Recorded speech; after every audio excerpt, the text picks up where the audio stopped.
Community Shield ni taphatama taphni xumura Arsenal Manchester City gidduutti Mikel Arteta taphataa ta'ee leenjisaa ta'ee irra deddeebiidhaan waancaa kana argateera.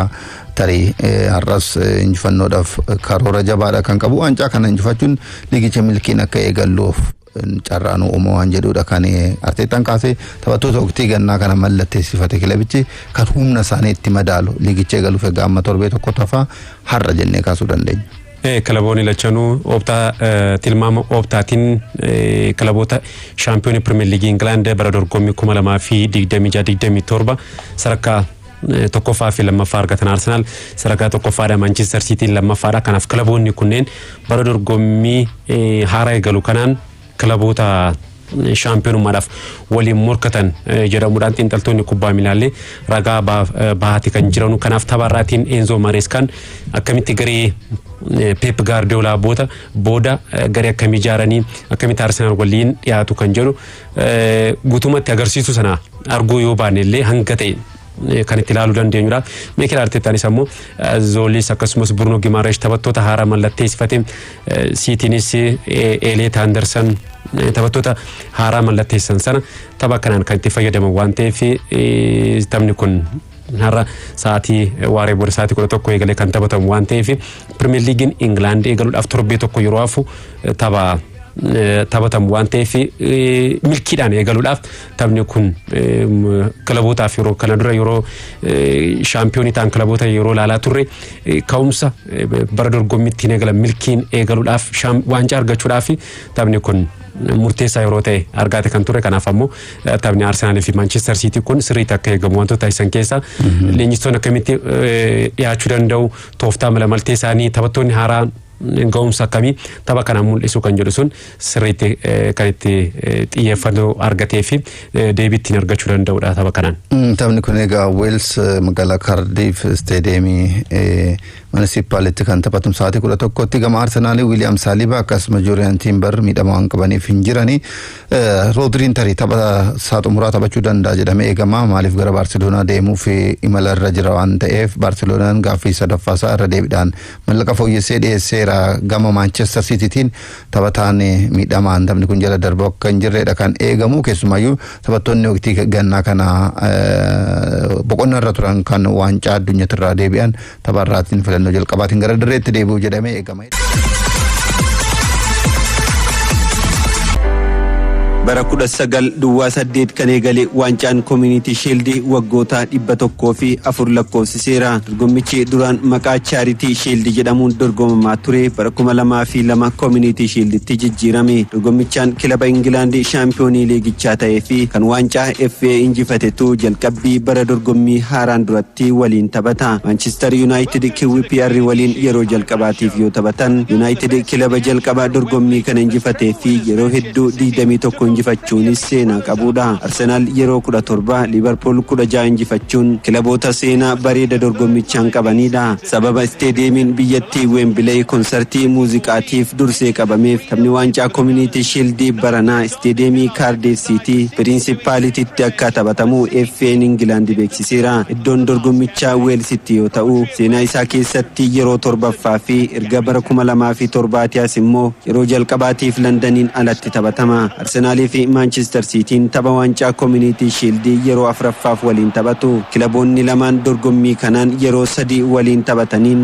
Arsenal hundaa injifachuun waancaa kana fudhateera. Arsenal boru dorgommii kanaan kan injifatu taanaan olaantummaa isaatti fufsiisuun yeroo 18ffaaf shaampiyoonii ni ta'a. Manchester City'n ammoo waancaa Community Shield kana yeroo 7 injifateera. Leenjisaa Pep Guardiola jalatti hojjechaa kan turanii fi falaasama wal fakkaataa kan hordofan leenjistoonni lamaan Mikel Arteta fi Enzo Maresca morkii liigichaan duraatiin wal arguun qabxiin isaan galmeessan ni eegama. Marescaan ammoo leenjisaa Manchester City ta'ee yeroo jalqabaatiif Mikel Arteta waliin morkata. Bara darbee Marescaan leenjisaa Chelsea yeroo turetti taphoota 3 waliin taphataniin gareen Mikel Arteta leenjii Arsenal tokko injifatee 2 qixaan xumuranii. Tapha kanaan Manchester City yoo injifatee Enzo Marescaanis injifannoo isaanii jalqabaa Mikel Arteta irratti galmeessu. Leenjisaan Arsenal Mikel Artetaan waancaa fudhattee dorgommii eegaluun miira addaa isaatiif dabala jechuun injifannoo fedhii qabu agarsiiseera. Taphattoonnis qophii ta'uu fi fedhii injifannoo akka qaban kan dubbate Arteettaan dhimmi waliigaltee kilabicha waliin qabu dheeressuu fi dhiisuun akka isaan hin dhibbisne dubbate. Enzo Mareskaan ammoo taphichi tapha dorgommii duraa ta'us tapha michoomaa miti jechuun waancaa isaanii jalqabaa kaasuuf qophii ta'uu himan. Mikel Arteettaan taphattoota akka William Saliba fi Juriin Timber miidhamaan tajaajila isaanii hin argatu. Bukaayoo Saakaa, Declan Rice fi Martin Zubimendi boqonnaa irraa garichatti dabalamaniiru. Bruno Guimaraes ammoo tapha jalqabaa isaa ni taphataaf eeggama. Leenjisaan Manchester City Enzo Mareskaan tapha isaa jalqabaa kilabicha dursuuf qophaa'aa jira. Tapha kanaan maqaan isaa Barcelona waliin ka'aa kan jiru Rodriin sababa miidhamaatiif hin taphatu. Haalandii boqonnaa dheeraa booda waan deebi'eef teessoo jijjiirraa irraa ka'uun Omar Marmush ammoo jalqabarraa seenuun ni taphataaf eeggama. Kilaboonni lamaan jijjiirraa ganna kanaan taphattoota murteessoo tokko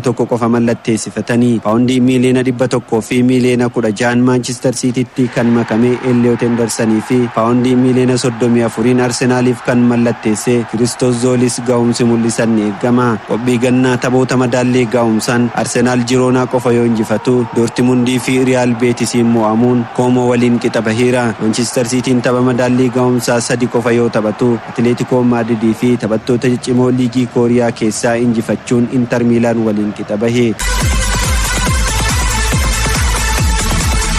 Liverpool qooda muraasa abbaa qabeenyummaa kilabichaa Jeff Bezosiif gurgure. Abbaa qabeenyaa Liverpool Fanway Sport Group qooda abbaa qabeenyummaa kilabichaa muraasa miseensota abbootii qabeenyaa Jeff Bezosiin durfamutti gurgureera.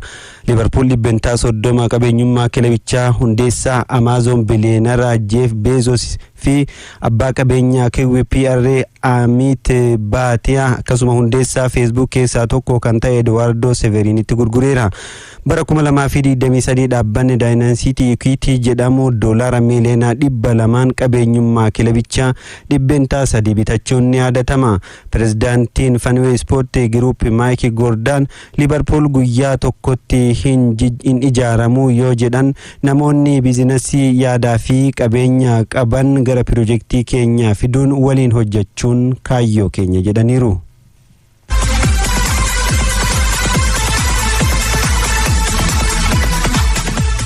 Atletico Madrid Cristiano Romero Tottenham irraa mallatteessifate. Atletico Madrid taphataa sarara ittisaa jidduu lammii Arjantiinaa Cristiano Romero paawundii miiliyoona 34 tuqaalamaan waliigaltee waggaa 5 mallatteessifachuu beeksise. Waliigaltee kilaboota lamaanii Atletico Madrid taphataa kana yoo gurgure Tottenham gurgurtaa isaa irraa dhibbentaa 15 ni argata. Tottenham bara 2025 waancaa liigii Awurooppaa yoo argatu waggoota lamaan darban immoo Premier League keessaa akka hin buune qindoominni Cristiano Romero Mike Van de Ven waliin taasisan murteessaadha. Cristiano Romero bara 2021 jalqaba ergisaan Atalanta irraa Tottenhamitti yoo makamu waggaa tokko booda euro miiliyoona 53 kilabichaaf mallatteesse. Waggoota darban immoo dursaa taphattoota Tottenham ta'uunis tajaajilaa tureera.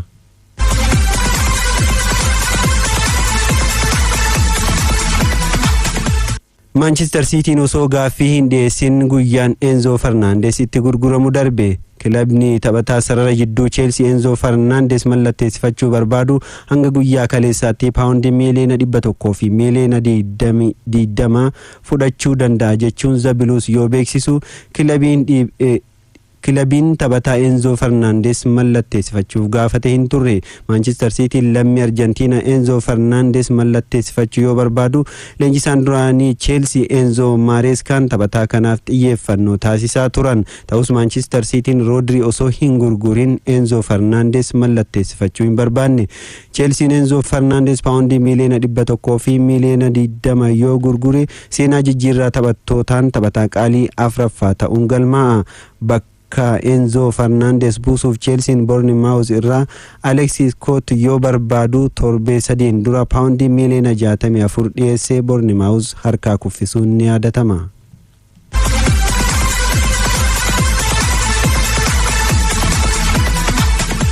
Arsenaal taphataa sarara ittisaa jidduu Jaareel Kwaansaa baay'ee Liverkusen irraa mallatteessifachuuf fedhii qaba.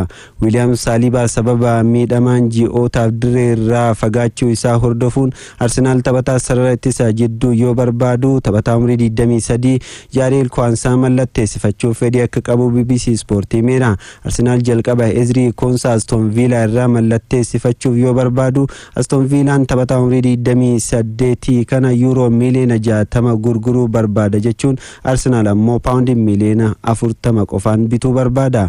Amma immoo fedhiin isaa taphataa duraanii Liverpool Jaareel Kwaansaa baay'ee Liverkusen irraa mallatteessifachuudha. Taphatichi sarara ittisa jidduu fi ittisa qarqara mirgaa irratti taphachuuf dandeettii qabaachuun Arsenaaliin akka barbaadamu isa godhe. William Saliba irratti taphataan ittisa qarqara mirgaa irra taphatu Juriil Timber xumura bara darbee ji'oota lamaan osoo hin tajaajilin hafuunsaa ni yaadatama. Taphatichi ammallee ga'umsa isaa duriitti deebi'uu hin dandeenye. Liverpool bara darbe Jaareel Kwaansaa baay'ee Liverkusenitti yoo gurguru waliigaltee deebisee fudhachuu qabaatus gareen Andooni Raayolaa taphataa kana hin barbaadu jedhameera. Arsenaal Jaareel Kwaansaa yoo mallatteessifate ittisa jidduu qarqara mirgaa irratti yoo barbaades fayyadamuu danda'a jedhameera.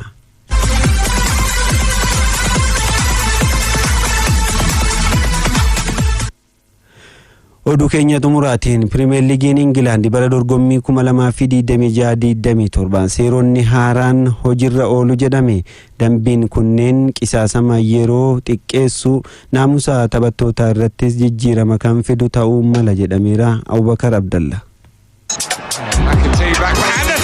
Dorgommii Premier League England bara 2026-27 torbeen booda eegaluun dambiin haarofti hojiirra ooluu fi waancaa addunyaa 2026 dambiin taphaa haarofti hojiirra ooluun liigota garaagaraatiifis fakkeenya ta'aniiru. Garuu marsaa jalqabaa waancaa Karabaa'oo Englandiin hubannoon wal fakkaataan hin turreen kubbaa miilaa England keessatti amma tapha dilbata waancaa Community Shield Arsenal Manchester City waliin taphatan irraa eegaluudhaan dambiin haarofti hojiirra ooluu fi Premier League England torbeen booda eegaluunis taphoonni haala miidhagaan akka taphataman taasisuuf yaadamee dambiin haarofti hojiirra oola jedhameen. Vaariin kennamu irratti seerri haarofti qophaa'eera. Dirree irratti taateewwan uumaman kanneen deeggartoota nuffisiisan taphoonni daqiiqaa hedduuf akka addaan citan taasisan ittisuuf yaadameeti. Waancaa addunyaa 2022 jiddu galeessaan daqiiqaan 58 taphatamaati ture. Kun immoo taphoota hundaan harka 56.86 akka jechuuti. Garuu waancaa addunyaa ganna kanaatiin daqiiqaa 58 sekondii 16 ture. Taphoota hundaan harka 60.43 kubbaan taphatamaa turte. Daqiiqaan dabalamu garuu hir'ateera. Kan yaadame naamusa taphattootaa jijjiiruuf malee adabbii heddummeessuuf miti.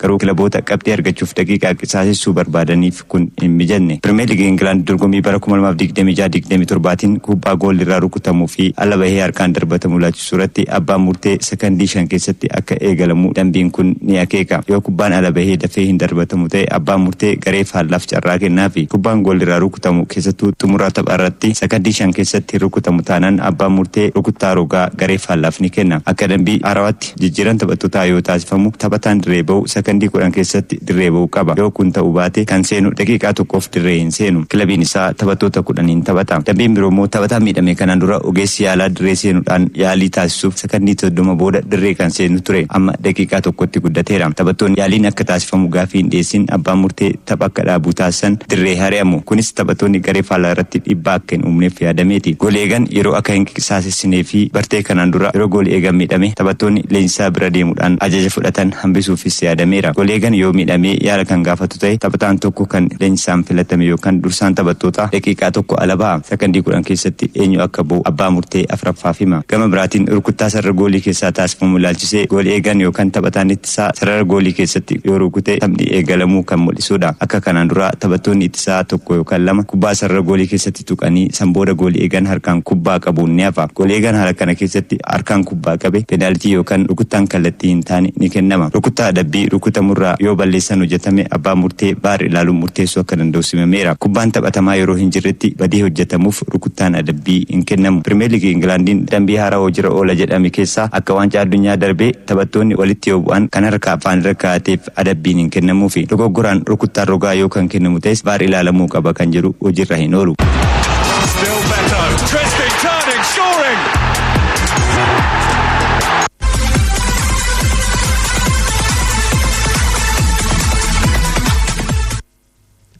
Dhaggeeffattoonni keenya hedduun nuuf barreessaatii jirtu. Guutuu Rijaal Imaamuun jedhama. Godina Bunnoo Beddellee irraa kan nuuf barreesse Arsenaaliin wal qabatee wanti haaraan jedhee odeeffannoo amma isin biraan gaheedha. Barataa jireenyaa Dirriba Abdiisaa magaalaa Beddellee irraa Arsenaal waancaa Champions League walitti araaramuu yoo barbaade mana murtii aadaa Qooseeraa Yoonas Ayyaanaa jedhama. Ana Yooyyaa irraa kan nuuf barreesse Manchester United tapha Premier League wal qabateeti kan gaafatee torban tokko booda Premier League kan eegaluun ta'a. Ganna Abdul Malik Anaawii Guddinaa irraa oduu fi odeeffannoo ispoortii dhaggeeffachaa jirra jedhee Bariisoo Ahmad Abbaas Harargee Lixa Daaroo Labuu irraa kan nuuf barreesse.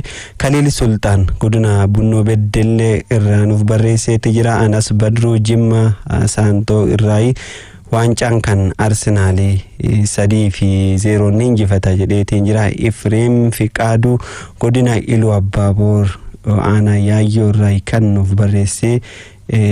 Haalaandi Gabriel Magaaleesh jedhee garuu barreeffamni isaa ifa miti.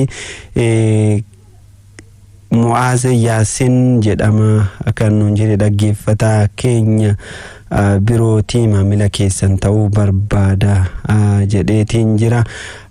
Yeroo barreessitan garuu barreeffamni keessan akka nuufis dubbatu yaada keessanis qilleensa irra akka isiniif oolchinuuf ifa osoo ta'e gaariidha. Amzaa Nuuriin jedhama Jimma Limmuu Saqqaa irraa kan nuuf barreesse. Yoonaas Ayyaanaa irra deebiidhaan nuuf barreesseera. Dabalaa Muusee jedhama Gujii Bahaa irraa isin hordofaatiin jira. Liverpooliin wal qabatee Baarkollaa dhimma isaatii kan gaafate. Hanga ammaatti gaafii afaanii irraa kanaaf wanti jedhame hin jiru. Milkeessaa Mangashaa nuuf barreesseetiin jira. Qophii ispoortii hordofaa jirra jedheera. Dabalaan irra deebiin kan nu barreesse. Alamuddiin Muusaa Bunnoo Beddellee irraa nu dhaggeeffataatiin jirtanii dhaggeeffattoonni keenya hedduun nuuf barreessitaniiti jirtan. Oduu ispoortii guyyaa kanaaf jedhe xumureetiin jira. Iddoo nagaa oola.